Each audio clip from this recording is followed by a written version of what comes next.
Great morning mga katindahan! Welcome kayo dito sa RTW ni Madam Claire! So for today's video nga mga katindahan ay pag-uusapan natin yung mga disadvantages ng school supplies business. Yan. So maaring ito rin ay isa sa mga challenges na kakaharapin ng ating school supplies business kapag nga tayo ay merong ganitong hanap buhay. Hindi kasi palaging go lang tayo ng go sa mga negosyo na papasukin natin, lalong-lalo na doon sa mga nag-iisip pa lang ng ganitong negosyo, mga school supplies at yung mga gustong magsimula na magkaroon ng ganitong negosyo. Yan. So, kailangan alam din natin yung mga challenges na pwede natin kaharapin sa pagkakaroon ng school supplies business. Dahil syempre, mamumuhunan tayo dito at yung oras, effort, pagod natin sa pagtatayo ng ganitong negosyo. Kaya dapat kahit paano is alam din natin kung ano yung mga challenges na pwede natin harapin sa ganitong negosyo or yung mga disadvantages na. Yan. So meron nga tayo ditong 6 na nilista mga katindahan na mga disadvantages ng ganitong negosyong school supplies na maaari nating ma-encounter sa ganitong negosyo. So unang-una na nga dito mga katindahan sa ating listahan ay yung seasonal demand. Ayan, so ano ba itong seasonal demand, 'di ba? So ito yung kapag malapit na yung end of school year, mga katindahan, 'di ba? Magbabakasyon na mga estudyante, lalong-lalo na ngayon, 'di ba? Malapit na magbakasyon ng mga estudyante. Nako. So syempre, kapag bakasyon ng mga estudyante, so yung ating mga school supplies is bakasyon din sa bentahan, 'di ba? Dahil syempre, sino naman ang araw-araw na bibili ng school supplies, 'di ba? Syempre, hindi naman tayo masisiro, pero mababawasan yung ating sales. Hindi na siya kagaya nung araw-araw may pasok, nakakabenta tayo, yan. So talagang mararamdaman natin yung hina ng bentahan sa ganitong season na bakasyon ng mga estudyante. Pero, syempre, huwag naman tayo mag-alala dahil there's always a good side naman in every situation, di ba? So, yung mga items naman natin, kahit magtumal ang bentahan, maghina ang bentahan, hindi naman ito na-expired, hindi nabubulok. Not unless na hindi yan mabasa, hindi makain ng mga ng daga, ng mababait, di ba? So, wala naman tayong magiging problema doon, di ba? Yan. So, yun nga lang, aantayin natin ulit yung taglakas, which is ito nga is yung pasukan. Syempre, kapag naman nagpasukan na, makakabawi naman tayo. Yung mga hindi naman natin nabenta ng bakasyon is madodoble-triple naman natin yan kapag kapasukan na, diba? So, syempre, lalong-lalo na nga doon sa mga magsisimula pa lamang ng ganitong negosyo at gustong pasukin ang negosyong school supplies, diba? Dapat ready tayo sa ganitong pangyayari, sa ganitong season. Dahil ito hindi natin ito pwedeng mapigilan, diba? Haharapin at haharapin natin yan. Pangalawa, dito sa ating listahan, mga katindahan, ay yung price competition sa mga big stores, yan, mga malalaking retailer stores, ganyan. So, sino-sino ba yung mga yan, di ba? Yung mga may department store, yung mga supplier din natin na minsan nga, di ba, dyan lang naman tayo sa bayan kumukuha. Yung mga nagtitinda sa palengke na sobrang bababa ng presyo, ganyan, di ba? So, isa yan sa kailangan nating pagtuunan ng pansin, mga katindahan. Dahil sa dami ng mga pababaan talaga ng presyo, mga katindahan. Naman, kung gusto nating pasukin ang ganitong negosyo, dapat handa tayo. Kaya nating sabayan yung mga presyohan nung ganyang mga competitors natin. So, kadalasan naman ng ganitong mga malalaking tindahan, di ba, is diyan sa mga bayan nakapesto sa palengke, ganyan. So, kung yung pwesto naman natin is hindi naman diyan sa palengke, medyo malayo naman tayo diyan sa kabayanan, di ba? So, good side pa rin naman sa ganyan mga tindahan, di ba? Dahil hindi naman lahat ng ating mga customer is gusto is doon sa bayan mamimili, doon sa mga malalaking department store na para makakamura sila, di ba? So, yung iba, ang gusto is yung convenient, kung saan yung malapit na mabibilhan nila dahil kung konti lang naman yung diferensya, di ba, ng presyo, di ba? So, mamamasahin pa sila kapag pupunta sila doon sa bayan para lang makabili ng mas mura. Hindi naman lahat ng tao is ganun ang mindset, di ba yan? So, kahit paano is makakabenta pa rin naman tayo, di ba? Kaya, inilagay natin yan as disadvantage sa ganitong pagnenegosyo para tayo mismo bilang owner nitong ating negosyo is alam natin kung paano natin sasabayan yung mga ganyang competitor, di ba? Lalong-lalo na pagdating sa presyo. Number 3, mga katindahan dito sa ating listahan is saturated na ang location ng ating pagtatayuan ng negosyo natin, di ba? So, kaya naman sa ganitong hanap buhay, mga katindahan, dapat i-consider talaga natin yung location, lalong-lalo na baka nga mamaya is dikit-dikit naman na yung mga nagtitinda ng mga school supplies, di ba? So, paano tayo makakabenta kapag ka ganung dikit-dikit na? Barya-barya lang naman yung kikitain natin sa isang item, kagaya halimbawa sa lapis, di ba? Tutubo tayo ng 2 o 3, di ba? Yan, so pero hindi naman natin minamaliit yung ganung kita na barya-barya lang dahil naku, magandang pagkakitaan ng school supplies. Basta tama lang yung ating pamamalakad, na pag-aralan natin kung paano natin patatakbuhin ng maganda yung ating negosyo, di ba? Nga dito sa video na ito mga katidahan is tinatakel natin yung itong mga disadvantage na ito para masusolusyonan natin dahil lahat naman ng mga ganitong sitwasyon ay meron naman tayo diyang pwedeng solusyon, di ba? Kailangan lang natin pag-aralan at paghandaan. Kagaya dito sa lugar namin, di ba? Medyo malayo naman kami sa school. Hindi kami mismong harapan ng school. Kumbaga, meron pa silang ibang tindahan na pwedeng pagbilhan ng ibang mga school supplies na halos kaharap lang, kagaya mga sari-sari store. Syempre, kung harap ka na ng school, di ba? Di syempre, maglagay ka na dyan ng school supplies, mga ballpen, papel, notebook, di ba?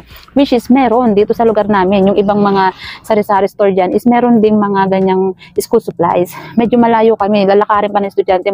Talagang mapapagod ang mga estudyante pag sasadyain nila dito sa aming tindahan. Pero bakit kami kumikita sa school supplies? Bakit hindi kami nawawala ng customer sa ganitong mga school supplies, di ba? Dahil mga tindahan, nakuha na namin yung loob ng ating mga estudyante, mga nanay-nanay. Sanay na sila dito sa atin na mamili ng mga kailangan nila, lalong-lalo na nga dyan sa school supplies. Bakit? Dahil spoiled. Mga tindahan talaga, spoiled ang ating mga customer. Dahil halos lahat ng hanapin nila, lalong-lalo na nga yung mga basic needs lang naman ng mga school supplies, naipoprovide natin sa ating mga suki, di ba? Mga papel, pwede mawala ng mga ganyan, mga stocks, yung mga basic needs ng ating mga customer. Tapos, yung iba naman na medyo mahirap hanapin, na alam mo yun na papa-project sa school, tapos naku, kailangan saan sila maghahagilap. Pagdating nila dito sa tindahan natin, taray, meron mga katindahan. Hindi tayo nawawalan. Although hindi naman palagi na ganun ha, pero maghahanapin ngayon, wala, maya-maya meron na. Kita ninyo ba yung mga previous vlogs natin dyan na yung sa Cartolina, ang daming mga naghanap, iba-ibang kulay, di ba? Dahil sanay na sila na dito sa amin meron, kahit malayo, pupuntahan talaga nila itong ating tindahan para dito sila bibili at hindi naman sila nabigo. O di ba? Tapos mismo on the spot dahil alam na natin na yan yung hinahanap. So meron yung supplier natin sa bayan, di ba? Agad-agad naka-order tayo ng kung ano yung mga kailangan nating mga kulay ng Cartolina, mga ganun, mabilis, real quick tayong mag-restock ng kung ano yung mga pangangailangan ng ating mga estudyante. Kaya talagang sabi ko sa inyo mga tindahan, spoiled ang ating mga customer dito. Kaya kahit saturated yung area natin, pero kung ang mga customer naman is nasanay sa tindahan natin na palaging meron, o di ba? Diyan magkakatalo kung kanino babalik-balik ang customer. At ito naman pang-apat natin mga katindahan dito sa disadvantages nga ng ganitong negosyong school supplies is, alam mo yung mga unpredictable na mga trends ng mga school supplies. Paiba-iba yung pangangailangan ng mga estudyante to the point na hindi na natin alam kung alin ba yung ating dadamihan ng item, alin yung hindi, ganyan. So, ang nangyayari is nag-o-overstocks yung ating mga paninda, mga tindahan. Siyempre, kapag iba na naman yung hinahanap ng ating mga customer, so, iba na naman yung kailangan nating i-provide, iba na naman yung item na popondohan natin, yung mga ganun mga katindahan, diba? For example, yung mga clay, ganyan. Itong linggo na to, talagang clay, puro clay ang hinahanap, tapos iba-ibang kulay. Ayan, so, syempre, kung ganun tayo, hindi natin alam, lahat ng color kukunin natin, di ba? Tapos, hindi naman pwedeng isa lang o dalawa, di ba? So, kung halimbawa ang 6 per kulay, ganyan yung kukunin natin, tapos lahat yun, kukuhaan natin, medyo mataas na yung puhunan na ilalaan natin para dyan lang sa clay, di ba? So, ang nangyayari nga mga katindahan kapag ganyan, dahil nadamihan natin yung pagbili natin kasi nga maya may bumibili, nag-overstock tayo kapag after ng bilihan yan, marami pa tayong natira tapos wala na ulit, iba na naman yung item, hindi na naman yan yung kailangan, ganyan, di ba yan? So madalas yan na nangyayari mga katindahan sa school supplies, kaya naman very unpredictable talaga yung mga trends or yung mga needs ng ating mga estudyante. Pero syempre, may good side naman pa rin ito mga katindahan dahil sa sunod na may maghanap ng mga clay, diba? Hindi naman nga kasi natin alam kung kailan mga ngailangan ng mga estudyante ng ganyan, diba? Syempre, kapag kami maghahanap na ulit niyan is meron na tayong naka-ready, meron tayong maibibigay kay customer. Yun naman yung kagandahan dyan kapag tayo ay medyo naparami ng stocks. Yun nga lang, medyo matagal, mag-aantay tayo. Kumbaga, sa halip na yung pondo para doon sa sumobra is naibili natin ng ibang product na alin yung hinahanap is hindi, dahil naipamili na nga natin doon sa isang item. Di ba? Mga ganung mga senaryo. Panglima mga katindahan dito sa ating listahan, ayan na, yun na nga yung sinasabi ko sa inyong overstocks, diba? So kapag ganitong nag-overstocks naman tayo, ang nangyayari is magkakaroon tayo ng shortage sa ating storage, 'di ba? Lalong-lalo na kung meron tayong mga stock room, ganyan, 'di ba? Kagaya yan ngayon, nakikita niyo diyan sa ating video mga katindahan, puro notebook. Actually, marami nang nabawas diyan dahil mga nakaraan, syempre dahil panic buying tayo, lalong-lalo na nung pagpasukan, 'di ba? Hindi naman natin alam kung gaano ba karami ang bibili sa atin ng mga notebook, 'di ba? Yan. So, ang nangyayari pagka ganyan nag-overstock tayo is napupuno yung ating stock room, ganyan. So, sa school supplies pa lang, halos nasakop na yung ating storage, di ba? So, syempre, hindi lang naman school supplies yung item natin. Kaya, ang nangyayari is, nagsasuffer yung ibang items natin, di ba? Wala na tayong mapaglagyan dahil nga nag-overstocks tayo. Tapos, syempre nga yun, yung pondo natin, pag overstocks tayo is sayang. Kumbaga, andyan lang siya. Hintayin natin kung kailan siya mabibili, di ba? Although, mabibili naman yan, mabibenta naman yan, mauubos naman yan, pero yun nga lang, medyo matagal dahil hindi natin alam kung kailan may bibili, ganyan. So, yun yung nangyayari mga katindahan kapag nag-overstocks tayo, 'di ba? Hindi natin siya makontrol kung kailan tayo mag-i-stock ng marami, kailan tayo mag-i-stock ng konti lang dahil kapag marami tayong siniply, yun, biglang naglalaylo na yung mga bibili. Pagka naman kukunti na lang yung supply natin, doon naman biglang may dadagsa na ito yung hanap. Diba yan? So, kailangan natin yung paghandaan mga katindahan para yung disadvantage doon sa ating negosyo is masusolusyonan natin, diba? Ano ba yung magandang pang-kontra dyan, pang-laban? Ano ba yung magandang solusyon para dyan, diba? And last but not the least, mga katindahan dito sa ating listahan is yung mga school holidays. Yan, tapos bukod pa dyan sa mga holidays na yun is yung mga, alam mo, interrupt na mga activities. Yan, syempre yung mga holidays kasi mga katindahan is given na yan, di ba? Kagaya ngayon, magkakaroon ng Semana Santa, halos long weekend, ganyan. Pero yung long weekend naman ngayon is parang masasakop na yung graduation, di ba? Pero hindi naman sabay-sabay yung bakasyon, ganyan, di ba? So, ayun, hindi maiwasan mga holidays, halimbawa, magpapasko, isang linggong bakasyon, sem break, ganyan. So, sa mga ganyang holidays, mga katindahan, ay apektado yung ating sales pa rin dahil syempre, walang mga estudyante.